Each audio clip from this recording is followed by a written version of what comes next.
Okay, so which company is doing the best job in delivering the most complete package on their flagship? And we'll be figuring out who actually has the best camera system, AI features, battery life. Oh, not to forget heat control, especially if you take video a lot and game a lot on your phone. And we'll be comparing their speaker quality as well. Hey everyone, Ray here. Hope you all will be doing good in 2026. And as usual, this is not a voiceover done by AI, no AIs involved. Just to keep the long story short, we have here a 6.71-inch display, quad-curved display on the Honor Magic 8 Pro, a similar footprint, a 6.73 inches quad-curved display here on the Xiaomi 15 Ultra. They are switching to a larger 6.8 inches flat display on their next-gen Xiaomi 17 Ultra, so we'll see. Meanwhile, here on the brand new Vivo X300 Pro and Oppo Find X9 Pro, we have a 6.78 inches flat display. In terms of screen size, the iPhone 17 Pro Max, Samsung Galaxy S25 Ultra and Poco F8 Ultra might have the edge. They now all have a display that's going onto the phablet territory, a 6.9 inches display that's flat. It's also worth noticing that we should be expecting an upgrade for Team Samsung, as they usually have a launch window in February,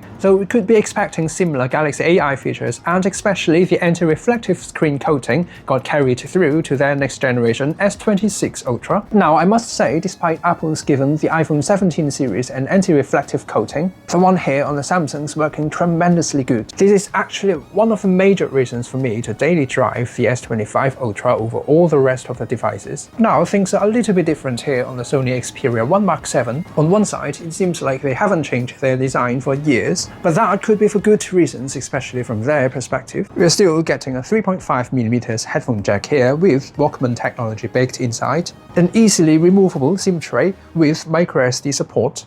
And you know, I do believe they are the pioneer of the camera shutter key on a smartphone. And believe me, they do have a sophisticated design here. However, before we actually find out which phone takes the best photos for portrait, low-light portrait, night photography, and long-range zoom photos, all the way up to 100 times zoom, we'll actually be starting this comparison with a bunch of other tests. And at the same time, we'll be looking at the battery consumption on each of the devices. So we have actually fully charged every single phone just for this test, and we have here 100% on the Oppo Find X9 Pro, we have 100% here on the Honor Magic 8 Pro, Vivo X300 Pro, Poco F8 Ultra, Xiaomi 15 Ultra, 100% here on the Galaxy, Xperia 1 Mark 7 as well, and last but not least, the iPhone 17 Pro Max. And now we'll be starting our test at 16:27 minutes now, and let's grab a screenshot so we won't be missing that out in a moment. Right, in terms of AI features, which company has the best AI removal tool? In short, they all remove unwanted objects and passerbys quite effectively at ease. That includes the cleanup feature here on the iPhone.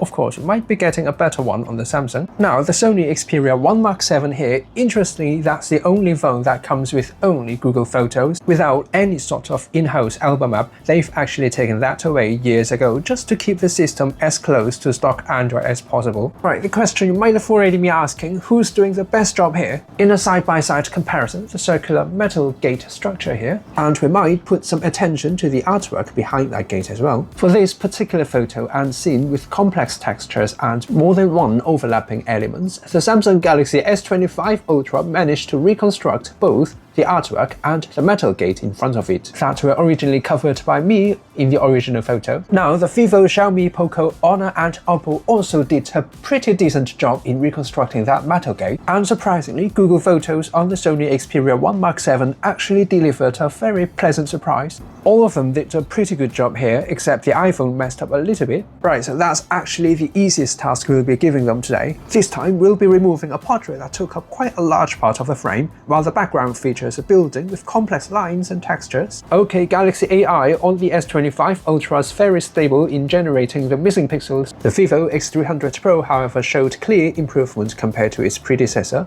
Now, Google Photos doing a pretty decent job here again. It actually generated a natural-looking photo, though it's not completely perfect, so the Galaxy is still ahead in this comparison. And as for the Oppo, Xiaomi, Poco and Honor, I would generally rank them as usable and convincing, considering the iPhone's given up in gaining any point in this round.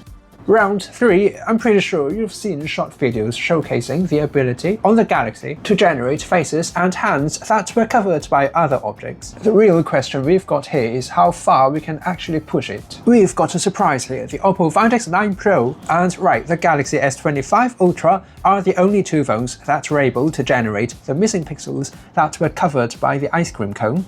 Now the fourth round out of 7, this time we'll be removing the headphone that was covering my ears. Naturally the iPhone failed in this test again, though this could be due to privacy or ethical considerations. Google Photos however on the Sony Xperia 1 Mark 7, that is a big surprise, even down to the skin tone of my ear, the AI generated ear, that's almost perfect. Speaking of perfect, can you really tell the photo here edited on the Galaxy is a digitally altered photo? So once again, Samsung's done a remarkably great job here. And we have Vivo coming in third. It's got the ability to generate a complete image, though you might find the skin tone here just a little bit off. Then we also have Xiaomi, Poco, Honor. They all gave a usable though not perfect image. And finally the iPhone and surprisingly the Oppo skipped this round of a test altogether. Alright, the next test we're going to remove me again, that we're taking up quite a large portion of the frame. And I was trying to pet the deer, which I really shouldn't be doing that again. Anyway, you might find similar situation or use case scenario from day to day, removing passerbys or other objects that are overlapping with the main subject in the frame. As we can see here, the Galaxy really delivered realistic and consistent results from the first test all the way to what we've got here, the 5th round. And we have Google Photos on the Sony Xperia 1 Mark 7 doing a better than expected job. Oh, and the AI eraser on the Poco, Xiaomi, Vivo and Honor, they have certainly reached maturity. So if we really have to pick one or two, the Samsung and Google Photos on the Sony, they are certainly taking the crown in this round. Right, we have 2 last photos just to check if the Galaxy is still scoring perfect scores for these 2 rounds. Now just think of me as a random person in this shot, as there are indeed quite a lot of people walking by and I just didn't want to wait for the perfect clean shot. As expected, the iPhone's given up entirely. On the contrary, the cleanest result in this round, surprisingly, that actually came from the native Google Photos editor on the Sony Xperia 1 Mark 7. And we have the closest runner-up here, the Honor Magic 8 Pro. It's a natural, realistic photo that even outperformed the Vivo, Oppo and Xiaomi. And finally, we've got the final round. This time around, I was capturing the reflection of me from a mirror, and I myself was standing in front of another mirror. So if I really want to recreate the image without any person standing there, the AI will have to remove me, then generate the missing pixels of the reflection of the mirror and the reflection of that. Sounds complicated, though the crown goes to Samsung Galaxy S25 Ultra again. With the extensive test we've got here, it should be safe to say Samsung's Galaxy AI is still the top choice in terms of AI photo editing. Meanwhile, we have the runner-up here after all the tests, surprisingly, that's the Sony Xperia 1 Mark 7 using Google Photos. Now Xiaomi and Poco, alongside with Vivo, Oppo and Honor. Now the AI editing tool here on these devices are generally usable. The key is the photo editor across these devices are not limited to just the removal tool, like you have generative expand across Xiaomi, Poco, Vivo and Honor. And right, on the iPhone you might want to use Google Photos here. You've got the same magic eraser here, even on the iPhone using Google Photo.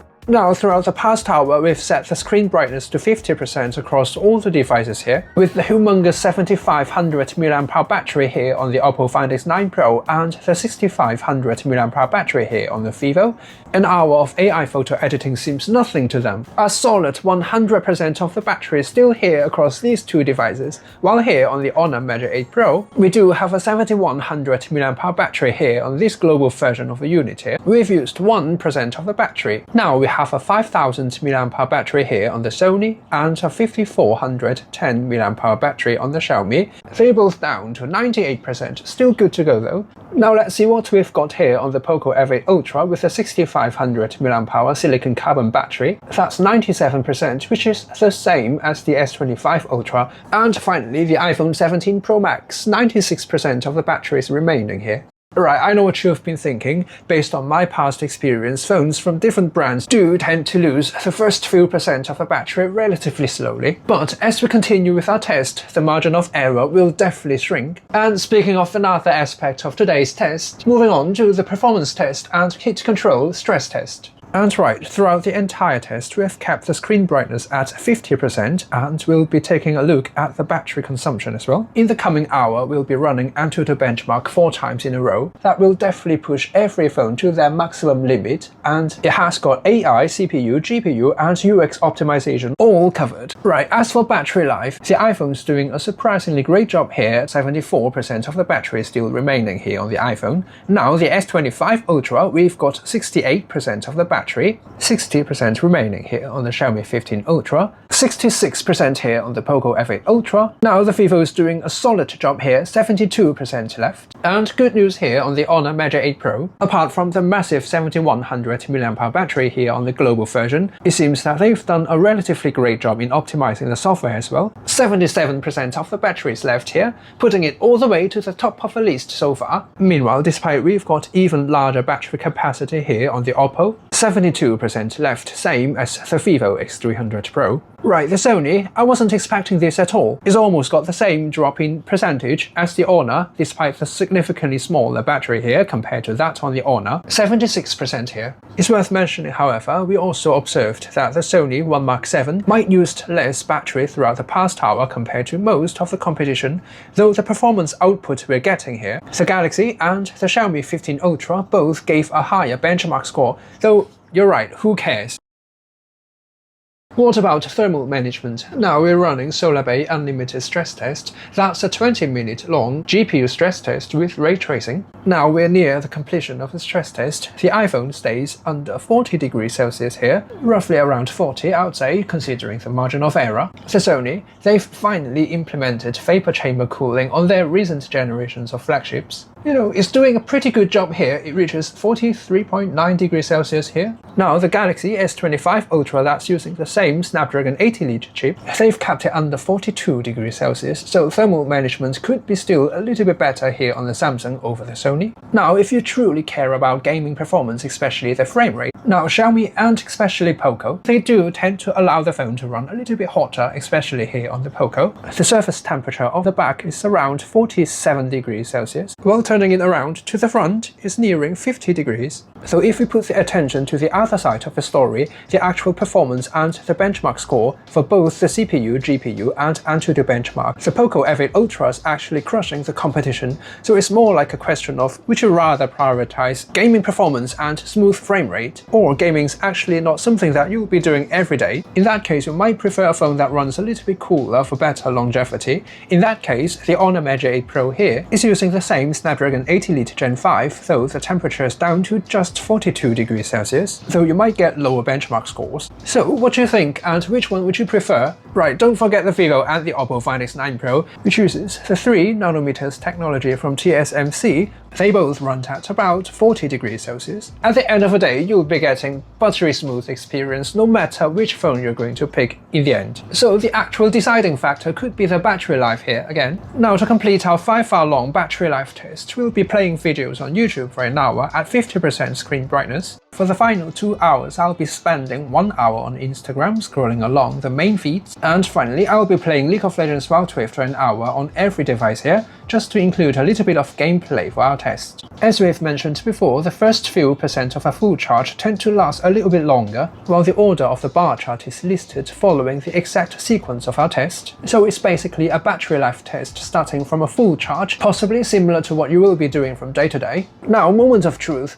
the battery life king is the Honor Magic 8 Pro. 45% of the battery was used over 5 hours. While here in this graph we'll be comparing it the other way around. Surprisingly, the Sony Xperia 1 Mark 7 and the iPhone 17 Pro Max also crossed the 50% mark for the percentage of the battery left after the test. Now, with a little bit of math, the estimated battery life, the screen on time across all these devices in hours, on one hand I was sort of expecting a little bit more on the Honor, Poco and Vivo due to the silicon carbon high capacity battery, but at the same time we're talking 2 hours and 20 minutes of extra screen on time here on the Honor Magic 8 Pro compared to the Samsung Galaxy S25 Ultra, though the S26 Ultra is just around the corner, so we'll see.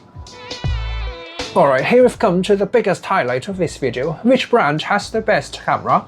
We'll be comparing portrait photography, low-light photography, ultra-long-range zoom, and skin tone rendering with flash as well. Now, it's quite an interesting year, and actually the golden year for smartphone photography. All the Xiaomi 15 Ultra and the upcoming 17 Ultra, the Oppo Find X9 Pro, the Vivo X300 Pro, and Honor Magic 8 Pro all feature a 200 megapixels telephoto camera. And here, even the more budget-friendly Poco F8 Ultra that comes with a 5x telephoto camera with 50 megapixels, so 10 times lossless zoom here. And finally, while all eyes are on the upcoming Xiaomi 17 Ultra with its actual optical zoom lens, the continuous zoom lens. Now, just not to forget, Sony's been doing that for years. Here on the Xperia 1 Mark 7, the range is actually from 3.5x all the way to 7.1x. Yes, it is a much smaller sensor with only 12 megapixels, though a sensor upgrade will certainly make it a camera beast. Now, let's compare the actual photos coming out of these phones. Right, the first test we have here will be pushing it to the absolute limit in terms of backlight control and HDR. As we compare them side by side, we can clearly tell the Xiaomi 15 Ultra,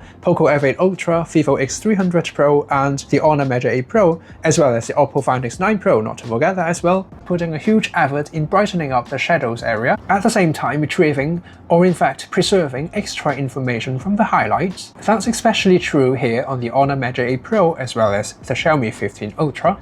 And finally, here on the Sony and the Galaxy, they do have a moderate amount of HDR effect here as well. Not as pronounced as that on the Xiaomi and the Honor, Vivo and Oppo, so some of you out there might prefer this over the more digitally processed look. And now let's compare how they render skin tones and bokeh effect in portrait mode. Under broad daylight, we do have slightly better color accuracy out of this shot here on the Honor Magic 8 Pro, and we have highly comparable performance here on the Vivo X300 Pro, while the slightly warmer tone actually made it even more pleasing to the eyes. Now, we might also use the shot taken with the Samsung as a reference for the colors of the actual atmosphere and everything else as well. It's got really accurate color reproduction this time around. And finally, I'm happy to report Sony's finally doing portrait mode correctly. Edge detection and bokeh renderings on point. Alright, 2x zoom, that's around 50mm using the main camera sensor. Now, color reproduction, the Samsung, Xiaomi, alongside with the Honor Magic 8 Pro, did a really great job in balancing the portrait skin tone and my brown jacket here. In particular, this time around, the Xiaomi 15 Ultra really stood out when it comes to the sense of depth when it comes to the light rendering. Now, both the Vivo and the Oppo gave a slightly orange and warmer tone to it. I do think they look cozy and I actually do like the shots. Now for low light and night portrait, blue hours. Now let's try using the flash. Okay, here it comes to the interesting bit. We don't actually have flash support here on the Xiaomi 15 Ultra and Honor Magic 8 Pro when it comes to the portrait mode. Now, it could be the newer generation of camera ISP here on the Honor Magic 8 Pro. The photo coming out of these phones actually not bad at all. In the meantime, we are seeing significant improvements, particularly for portrait photography here on the iPhone. It does have accurate colors and a great sense of depth when it comes to the rendering of lights. Now, Sony's image, in my opinion, is actually closer to what you will be getting using a flash on a DSLR or mirrorless camera. Now, for this particular shot taken in blue hours, I must say the Vivo X300 Pro, if you tend to use flash for your low-light portrait photography, you can't go wrong with it. Alright, as usual, the FlashingDroid style of ultimate comparison will be pushing them to the absolute limit using the telephoto lens here, in possibly the worst possible lighting situation we could have got. The Sony, the Galaxy and the iPhone all gave a usable photo, though you might want to reduce some of those noise in post. In this case, you have to do that manually. Now, speaking of usable photo, I was actually surprised by the photo taken with the Xiaomi 15 Ultra. That was a photo taken without a flash. And you're right, I do see the smudging effect here, and that's quite obvious. Now, the 1/1.4" sensor here on the Xiaomi 15 Ultra as well as the Honor Magic 8 Pro, it truly pays off when it comes to low-light photography without a flash. Though, despite we're having a slightly smaller sensor size here on the Oppo Find X9 Pro, a 1/1.56" not small at all, is actually delivering top-notch portrait photography in low light. Right here on the Honor Magic 8 Pro, turning on the flash and toggling off the bokeh effect, we're getting a really similar level of texture, details, brightness, and sharpness as well as noise performance across all the Honor, Vivo, and Oppo. And here we've come to the last in a sort of backlight situation using the flash. Like in one of our previous shots, here on the Sony's got a realistic, true-to-life, natural-looking photo with a great sense of depth. Now, the flash here on the Xiaomi is actually really powerful, though the overwhelmingly bright highlight could have hurt the details in the shadows. Once again, the best overall performance here would be the Vivo X300 Pro. Skin tones looking healthy, while the closest runner-up would be the Honor Measure 8 Pro in this particular shot. I do like the texture of the velvet jacket is got rendered. In the meantime, the Xperia and the Galaxy could be giving a more natural looking photo. Now, which company is doing the best in capturing fine details from great distance? Now it's worth mentioning that here on the Xiaomi 15 Ultra, we've got a 100mm lens for the periscope telephoto camera and an extra 70mm lens for something in between. Now, a 70mm lens actually what we've only got here on the Oppo Find X9 Pro. So in terms of the sensor size and the actual focal length of the lens itself, we might have an edge here on the Vivo and the Honor. Now here on the Samsung, we might have got a 50MP sensor for the telephoto camera, so they've taken the quad camera system route with an extra 3x telephoto camera in between, allowing an even longer focal length for the telephoto camera. Now in this comparison, we'll be cropping the iPhone and Sony's images to match the 100x zoom field of view, and surprisingly, the Sony is actually keeping up relatively closely compared to the iPhone. Now at 100x, I can clearly tell there's some sort of sharpening effect even on the S25 Ultra. It could be a great balance between the two worlds, the raw, totally untouched look here on the iPhone and the more processed look here on the Xiaomi. Right, it could be a practical use of the telephoto lens zooming in all the way up to 100x just to reveal fine texture of a highway sign. In this case, the Vivo X300 Pro and the Honor are delivering the sharpest two images of the competition. Also very similar performance here on the Xiaomi 15 Ultra, while we might be seeing upgrades for their 17 Ultra as well. And the fourth place goes to the Samsung, followed by the Oppo in terms of ultra long range zoom. Alright, let's have something more practical and day-to-day using the telephoto camera to capture this sort of night scenes. Now we'll be trying to frame the vivid red color light reflection from the bridge on the water surface and the bridge tower that is further back there. Now at 4x, the iPhone is delivering solid results handling these sort of ultimate low-light scenes. It's bright and saturated. Now I must say, however, here on the Vivo X300 Pro and the Honor Measure 8 Pro, as well as the Oppo Find X9 Pro, they are now setting new standards for low-light, long-range zoom photography. Now I'm truly expecting Samsung themselves to deliver something even better than this. Alright, now here I was initially trying to capture the bridge structure and the lights. Well, those are definitely dominating the frame. Well, just wait for it. The AI algorithm here in the night mode on the Honor Measure 8 Pro actually lit up the entire scene, especially those in the shadows. So that's actually an actual feature that you can switch on and off in the night mode. More on that in a second. So naturally that generated the sharpest image of the 8 phones we have here, even slightly sharper than that coming out of the Vivo. Now up to this point, both the Vivo X300 Pro and the Honor Measure 8 Pro are delivering consistent low-light capability, and that's for the telephoto camera. The runner-up, in the meantime, could be the Oppo and the iPhone. They're actually delivering more similar results than I've expected, both in terms of ultra-long-range zoom and color reproduction. They actually hold up pretty well in low-light situations. Now both the next generation of Galaxy and Xiaomi's 17 Ultras just around the corner, so we'll definitely be testing them out as well. In general, Honor's algorithms in night mode tend to boost color saturation, contrast, and sharpness as a whole. This combination might actually create a particularly striking visual effect for some users out there, particularly if you're looking for the easiest way to capture a pleasing looking photo. So this might all come to personal preference again in the end. The Vivo in the meantime is delivering bright and noise-free, sharp images, so if you're searching for something even more natural looking, the Xiaomi, Oppo, and iPhone could be your choice. Now, once again, we are actually comparing the latest and greatest from iPhone, the Vivo, Oppo, and Honor to one generation older chipset and camera ISP here on the Sony, Samsung, and Xiaomi. Last but not least, we're having an additional test for the ultra-wide-angle lens and the main camera for lens flare control. Now, the Vivo does shows an advantage here up to a certain degree. We're having essentially next to none light refraction and lens flare here, as we're having all three lenses designed and co-developed with Zeiss. Now, the Sony, they've been featuring the same Zeiss T-Star coating on their phones for years.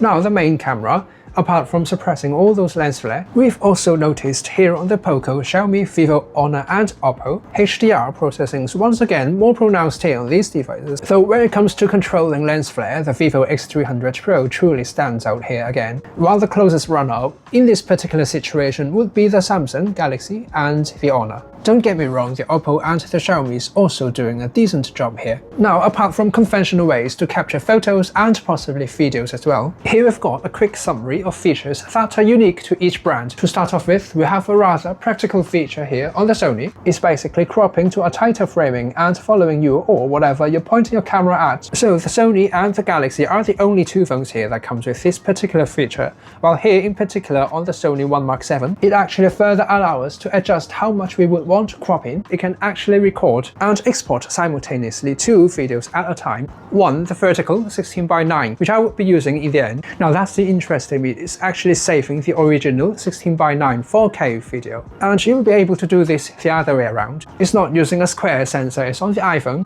So if I'm not wrong, the Sony One Mark 7 did came onto the market quite a few months before the iPhone 17. Just in case if you're talking about originality, it's Sony we're talking about. Moving on to the Honor Measure 8 Pro, we've also got a feature that's first to its kind. So we have been talking about the AI upscaling feature that's available in night mode. And this is how it works. As you can see there, there's an extra AI upscaling button in night mode, which you can toggle on and off. It will require a network and data connection to work. Now, I'm not here to persuade you to upscale your photo that could be revealing your privacy, though it could be for something similar to this. City landscape, natural landscape with limited light source. Keeping the AI enhancement on will definitely give you a much sharper image compared to the original one.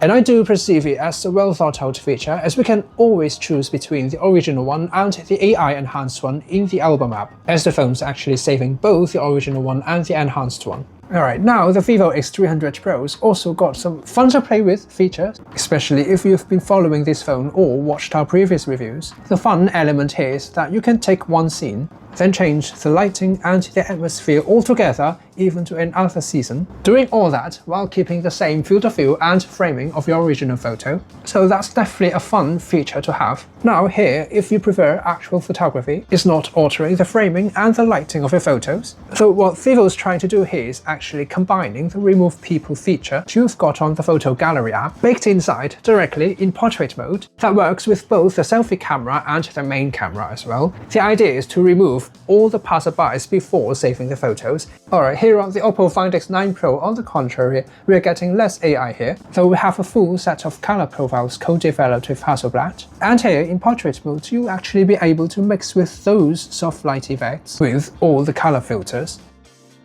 Right, speaking of color profiles, we have Leica Authentic and Leica Vibrant mode here on the Xiaomi 15 Ultra, which the Poco F8 Ultra lacks. Now, we know the Poco's a much more budget-friendly phone here, and it held up pretty well in our previous extreme tests. So if you're really craving for that cinematic look for your street photography, the Xiaomi will be doing a better job here. As for the Galaxy, we've got the flexibility to create our own filters, and the iPhone, you'll be having ProRes RAW and ProRes Log video recording capability for professional workflow if you're planning to do extensive color grading and color correction work. Now I truly believe you certainly know what you're getting here. So, beyond photography, as we all know, we're finally getting Apple Intelligence here, so every single one of them, unfortunately except the Sony One Mark 7, we have built-in call recording and translation transcription feature. So that basically transcript your call recording, and you'll be able to save and export it as a text document. You will now be able to summarize them at ease. Right, that's a feature that's available on every single one of them except the Sony One Mark 7. Third-party apps might help in this situation. Alright, now the camera button here on the side of the Honor Measure 8 Pro doubles as the AI button. The extra mouse that it recognizes what's on the screen and suggests relevant AI tools, from article summary, web content summary, all the way to AI subtitles. Now this is actually an outstanding feature by itself. It's now generating a subtitles not only in the original native language of that video, but a translator one. So speaking of camera control / AI button, here on the iPhone, long pressing it will fire up visual intelligence in a matter of milliseconds. I'm pretty sure you're quite familiar with this particular feature. So, the battle between Siri and Google Gemini as a voice assistant. Once again, we've covered those more than once before, so we'll be keeping it short here. I must say Google Gemini is the more advanced voice assistant here. Daily tasks as simple as summarizing a YouTube video like this particular one, summarizing a web page on Chrome, translating and summarizing a PDF, and even this. Right, I'm having a flight CX719 tomorrow on the 7th of January. What time would you suggest me to leave my current location to the Hong Kong International Airport, and can you set an alarm for that? So this is what happened here. I asked about a specific flight without mentioning a departure time. Gemini actually went online and searched the exact departure time of that flight, then used the GPS on my phone, got me a route from my current location to the airport. It could be a driving route or even more complicated through public transport. It then calculated the travel time and eventually set an alarm to remind me when to leave. All those with only one single voice command. That's truly breathtaking here. Alright, so which brand's delivering the most complete package here? Of course, we're dealing with different update cycles from brand to brand. Now, in terms of the design, the feel in hand, the Galaxy that's still built like a tank, and that also comes with a built-in S Pen. And we're also looking at a premium, sophisticated and delicate design here on the Sony, and that comes with a 3.5mm headphone jack and a microSD card slot. Also, the front-facing dual speaker setup as well, so they might be having a new challenger here this year. The Poco F8 Ultra's got the 2.1 channel speaker setup with a little subwoofer here on the back of the phone, which is tuned by Bose. Well, that's certainly better than nothing. Let's hear the difference.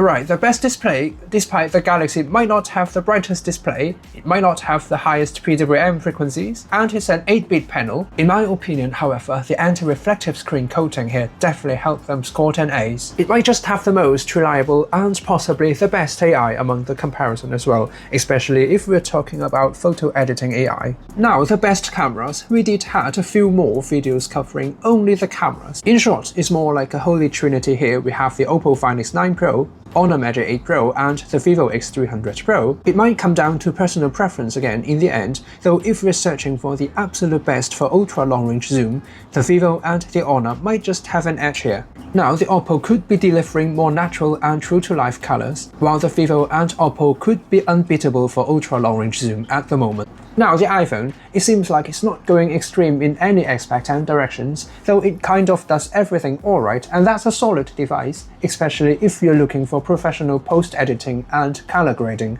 for your smartphone videography. Now, the Galaxy and the Xiaomi are receiving a yearly refresh in a matter of days or weeks. Now, let's hope we'll be able to do all this again when we've got the new devices in hand. Until then, don't forget to subscribe and see you all next time.